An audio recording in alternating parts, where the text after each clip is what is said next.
तेरा वचन मेरे पाँवों के लिए दीपक है और मेरे मार्ग का उजियाला है। तेरा वचन मेरे पाँवों के लिए दीपक है। पहला पाठ प्रेरित चरित अध्याय 8 पद संख्या 26 से 40 तक।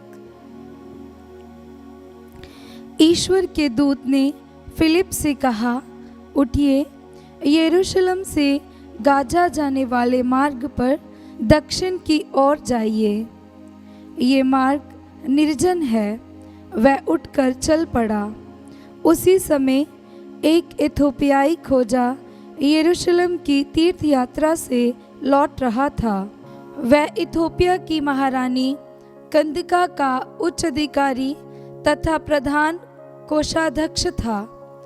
वह अपने रथ पर बैठा हुआ नबी ईसायास का ग्रंथ पढ़ रहा था। आत्मा ने फिलिप से कहा, आगे बढ़िए और रथ के साथ चलिए। फिलिप दौड़कर उसके पास पहुंचा और उसे नबी ईसायास का ग्रंथ पढ़ते सुनकर पूछा, आप जो पढ़ रहे हैं क्या उसे समझते हैं? उसने उत्तर दिया, जब तक कोई मुझे ना समझाए तो मैं कैसे समझूंगा? उसने फिलिप से निवेदन किया कि वह चढ़कर उसके पास बैठ जाए। वह धर्म ग्रंथ का ये प्रसंग पढ़ रहा था। वह मेमने की तरह वध के लिए ले जाया गया। उन कतरने वाले के सामने चुप रहने वाली भेड़ की तरह उसने अपना मुख नहीं खोला। उसे अपमान सहना पड़ा। उसके साथ न्याय नहीं किया गया। उसकी वंशावली की चर्चा कौन कर सकेगा? उसका जीवन तो पृथ्वी पर से उठा लिया गया है। खोजे ने फिलिप से कहा, आप कृपया मुझे बताइए, नबी किसके विषय में ये कह रहे हैं, अपने विषय में या किसी दूसरे के विषय में? तब फिलिप धर्म ग्रंथ के इस प्रसंग को आधार बनाकर उसे यीशु का सुसमाचार सुनाने लगा। यात्रा करते करते वह जलाशय के पास पहुँचे। खोजे ने कहा, यहाँ पानी है, मेरे बपतिस्मे में क्या बाधा है? फिलिप ने उत्तर दिया, यदि आप सारे हृदय से विश्वास करें तो कोई बाधा नहीं। इस पर उसने कहा, मैं विश्वास करता हूँ कि यीशु मसीह ईश्वर के पुत्र हैं। उसने रथ रोकने का आदेश दिया। तब फिलिप और खोजा दोनों जल में उतरे और फिलिप ने उसे बपतिस्मा दिया। जब वे जल से बाहर आए तो ईश्वर का आत्मा फिलिप को उठा ले गया। खोजे ने उसे फिर नहीं देखा। फिर भी वह आनंद के साथ अपने रास्ते चल पड़ा।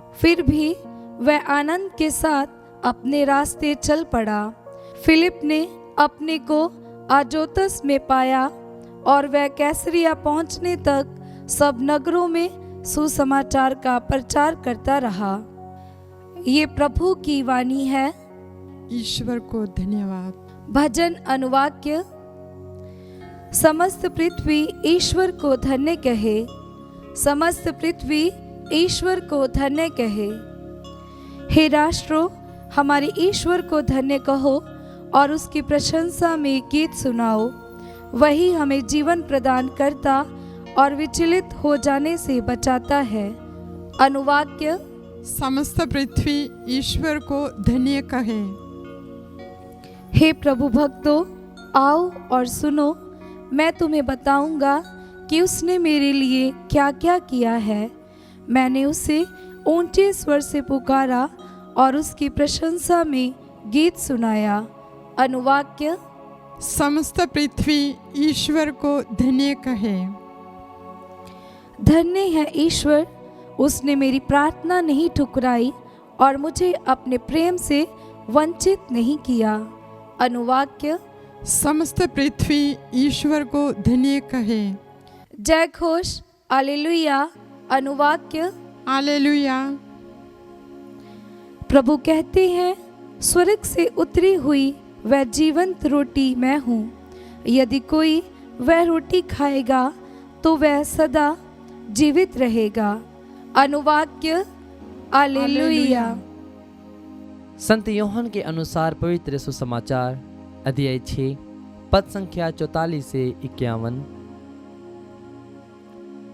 यीशु ने लोगों से यह कहा, कोई मेरे पास तब तक नहीं आ सकता जब तक कि पिता जिसने मुझे भेजा है उसे आकर्षित न करे। मैं उसे अंतिम दिन पुनर्जीवित कर दूंगा। नबियों ने लिखा है, वे सब के सब ईश्वर से शिक्षा पाएंगे। जो कोई ईश्वर की शिक्षा सुनता और ग्रहण करता है वह मेरे पास आता है। यह न समझो कि किसी ने पिता को देखा है। जो ईश्वर की ओर से आया है उसी ने पिता को देखा है। मैं तुम लोगों से कह देता हूँ, जो विश्वास करता है उसे अनंत जीवन प्राप्त है। जीवन की रोटी मैं हूँ। तुम्हारे पूर्वजों ने मरुभूमि में मन्ना खाया, फिर भी वे मर गए। वह स्वर्ग से उतरती है और जो उसे खाता है वह नहीं मरता। स्वर्ग से उतरी हुई वह जीवंत रोटी मैं हूँ। यदि कोई वह रोटी खाएगा तो वह सदा जीवित रहेगा। जो रोटी मैं दूंगा वह संसार के जीवन के लिए अर्पित मेरा मांस है। ये प्रभु का पवित्र सुसमाचार है। ख्रिस्त की जय।